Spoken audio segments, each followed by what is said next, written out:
Welcome to the McAllister Report.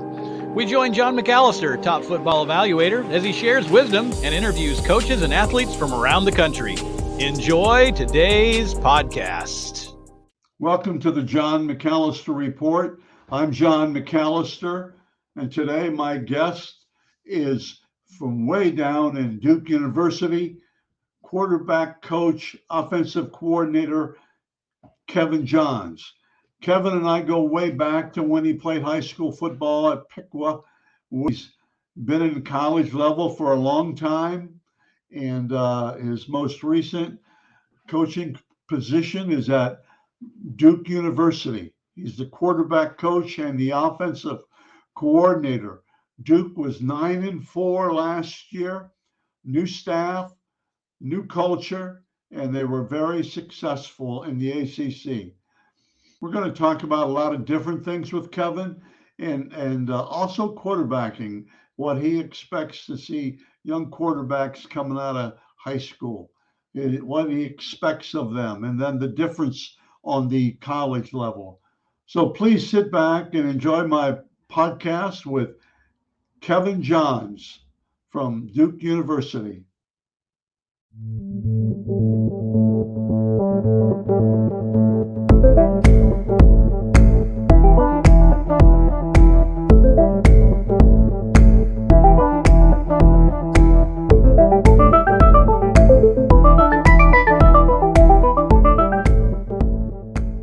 My guest today is Kevin Johns, and Kevin and I go way back to his days at Piqua High School as a quarterback, I think, and then that's right. He's been on the move, and most recently, first year at Duke University, offensive coordinator, 9-4 season, and the best in a while at Duke, and he's excited coming into this spring.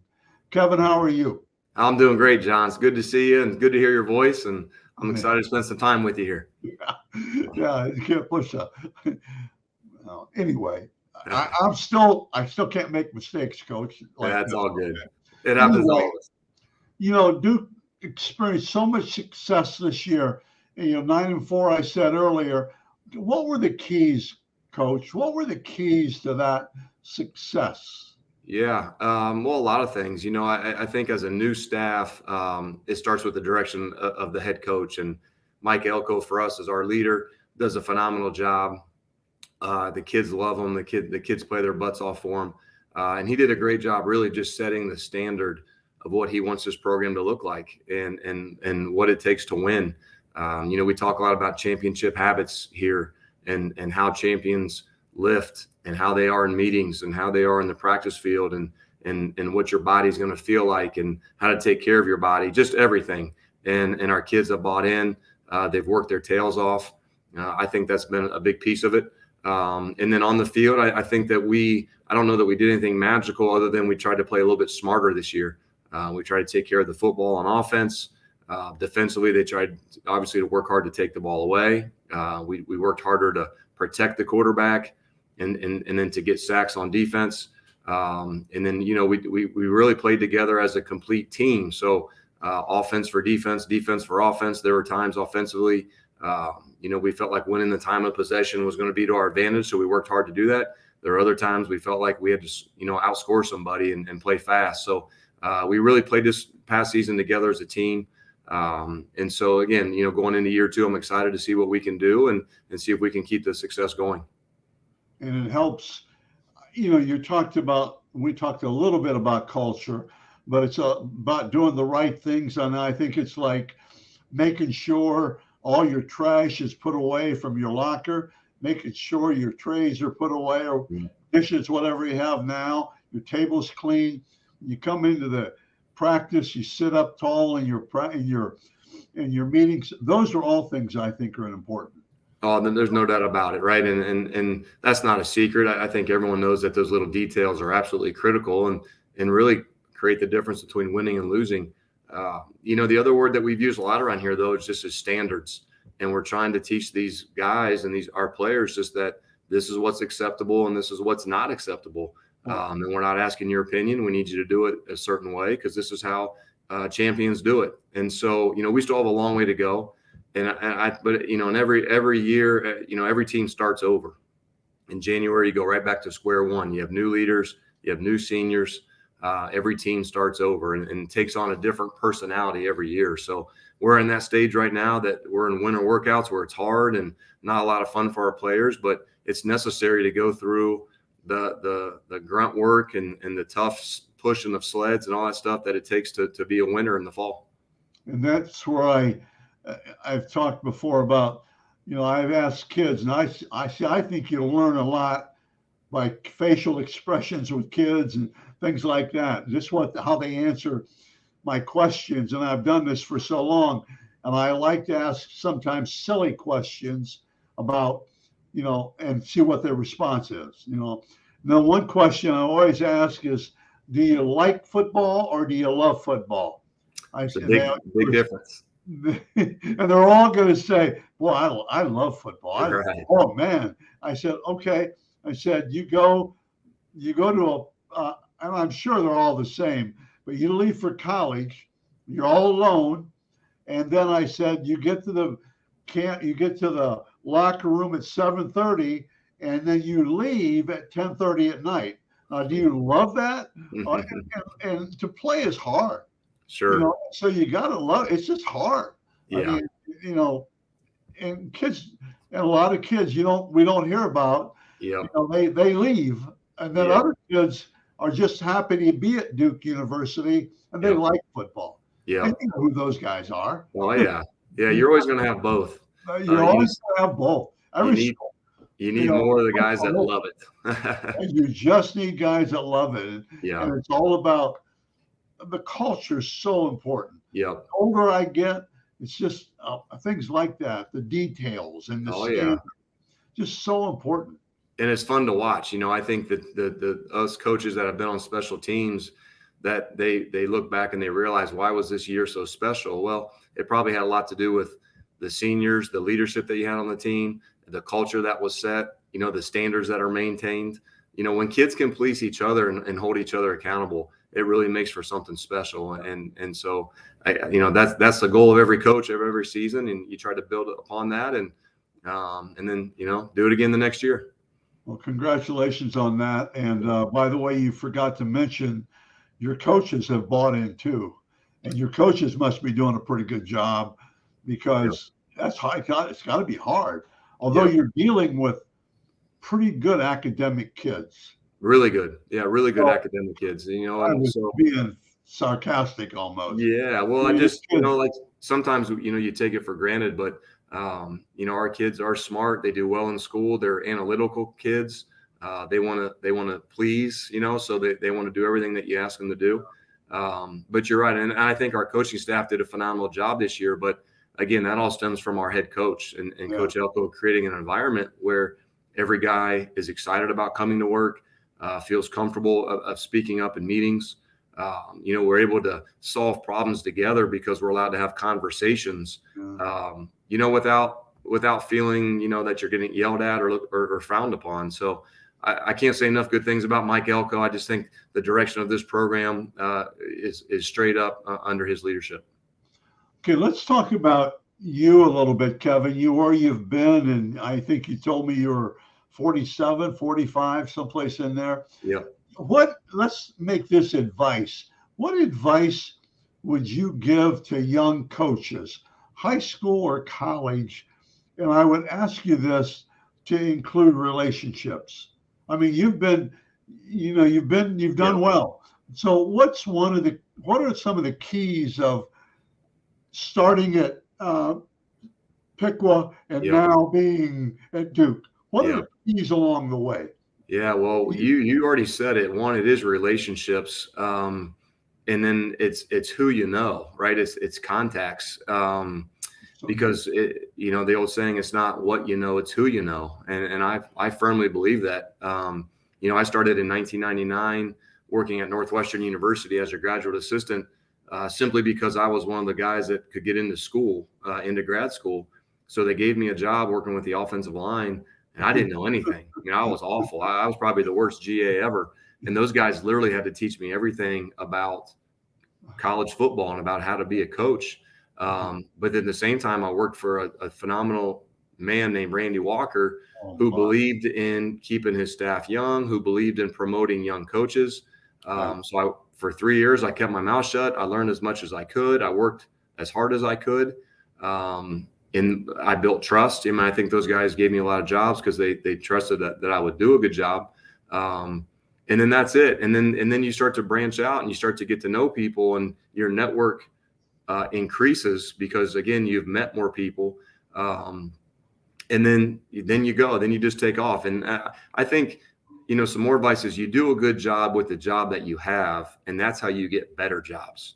Yeah. It's not trying to always promote yourself and always trying to move on somewhere that you think is greener or better or more money.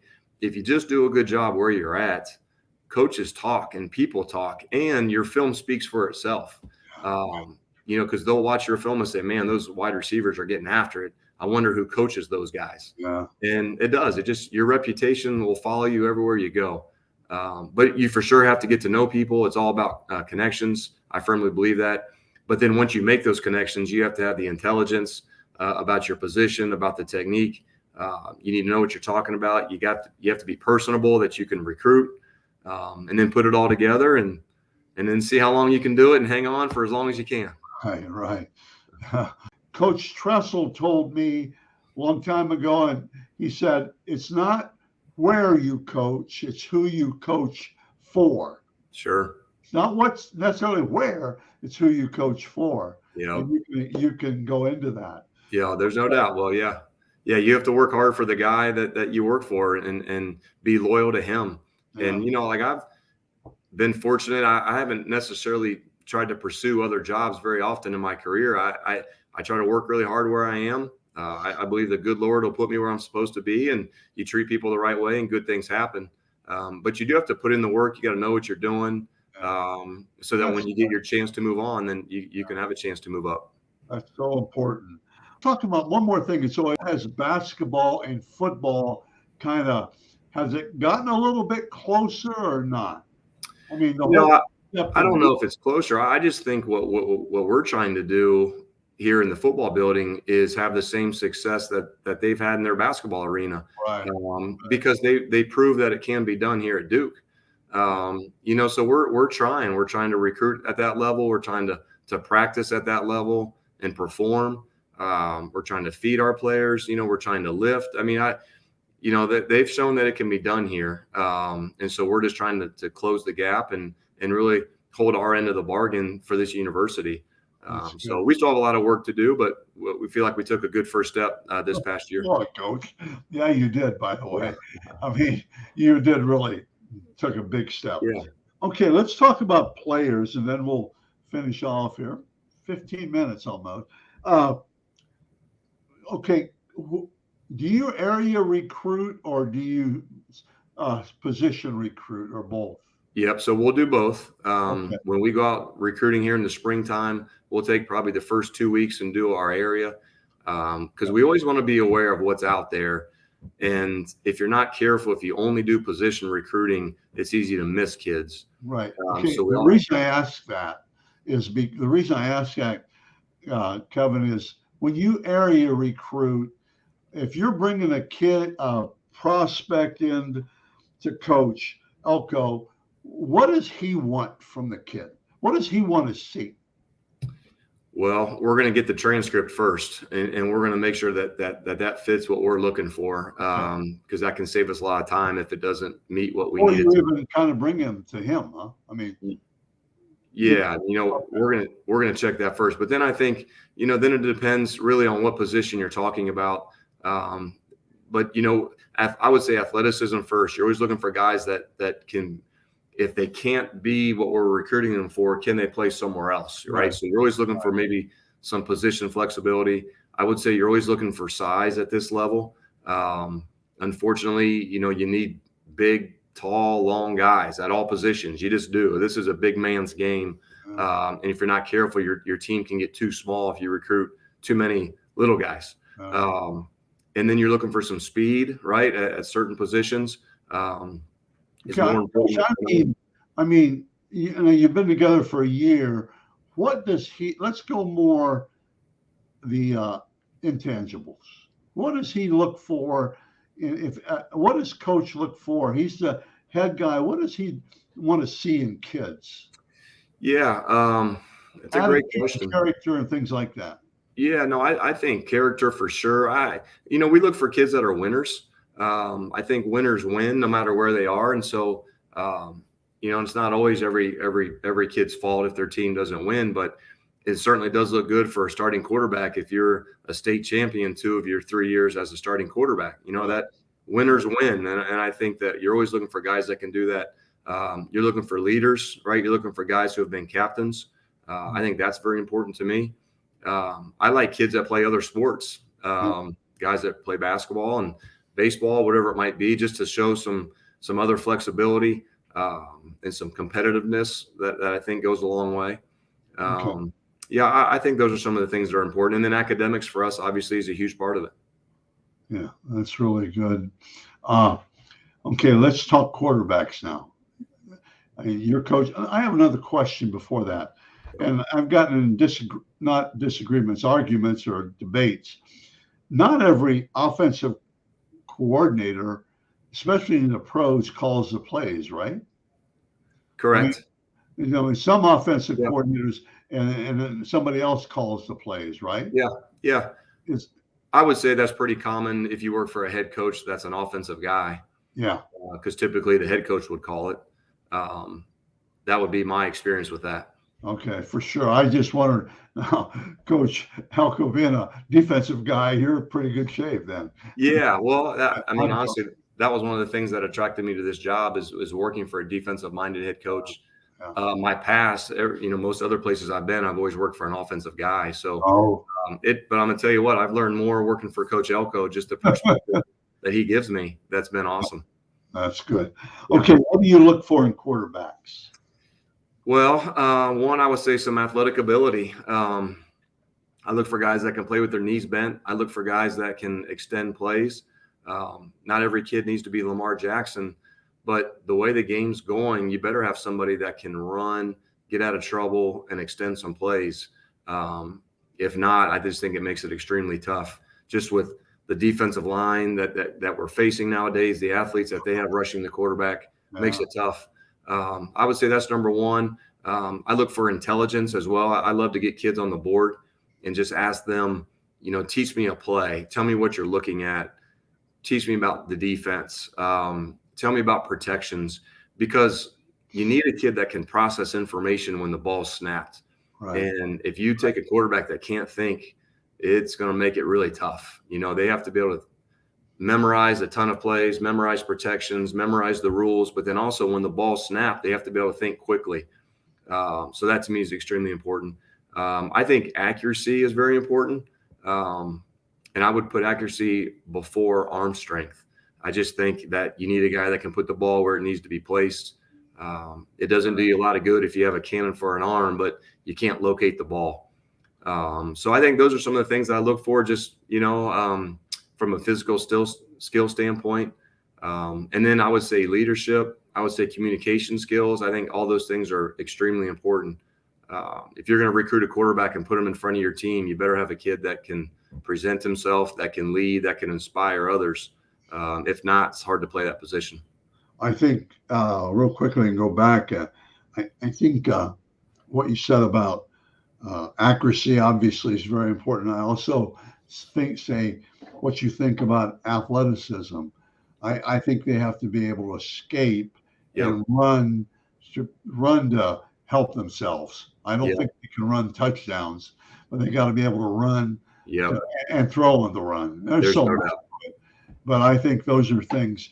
And and I think more and more coaches, they just have to be 6'2" or 6'3". You want to say the little guy, short guy, and probably in some places, but boy, consistency, almost 6'2", 6'3". Yeah, no, I think numbers and history. But boy, it's just I think history will tell you want a 6'1", 6'2", 6'3". You need someone that's tall, because the linemen you're recruiting are going to be 6'4", 6'5", 6'6". So you need to have somebody that can see. What do you see as strengths and weaknesses of kids coming out of high school? That's a great question. What do you, I mean, in general, what do you see you notice as weaknesses that can be corrected, but in general, what do kids have to work on? Let's go that way. Yeah, I'll start with this, and this isn't necessarily a skill, but this is just more the difference between high school and college. Honestly, you have to learn how to practice every single day like you're playing a game. Like every single rep is 100 miles an hour, and I think that's hard for kids. But, when you come to college, we've recruited every single player at every position, and they were all the best players on their high school teams. So you come to college, you step on the practice field, and literally like every single day at practice is like a high school all-star game. So if you don't show up ready to go, or if you don't play full speed, you get embarrassed and you get revealed. I think that's the biggest difference, is that guys have to understand every day in the weight room, every day at a running workout, every practice that your team has in the spring and the fall, it's literally a game. And so your body goes through a much bigger pounding than it did in high school. I just think in high school, you could probably get away with some things of not going 100 miles an hour all the time because you were the best player out there. It wasn't that hard. Now all of a sudden you show up and it's an all-star game every day. So I would say that's probably number one. It's really good, Coach. Especially at quarterback now, like that's a completely different animal. And so like in our meeting room here, I have it up on my board that it says QBs cannot say my bad. Like we don't get off days. We can never say the word my bad. We can't say I'm sorry. Like you have to be on point every single day mentally. And that's a lot on kids, but that's the position you play. It's what you signed up for. And it's part of the deal. Okay. You were talking about, it's good, all positions. Yeah. Is there another one? And then we'll close up here. Yeah. Obviously the strength. Kevin. Yeah. I mean, the strength piece of it, kids are going to get stronger as they go through college. So not saying that, but, I don't know.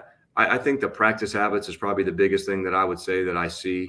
Technique is always going to improve when you start playing the game faster. And so that comes with experience and with time.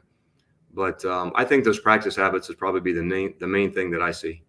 Well, Coach Johns, I appreciate you being on, and I hope it's informative, and I really learn a lot from listening to you guys. Yeah, I always enjoy talking with you, John. You're a great football man and a great football mind, and certainly glad to know you.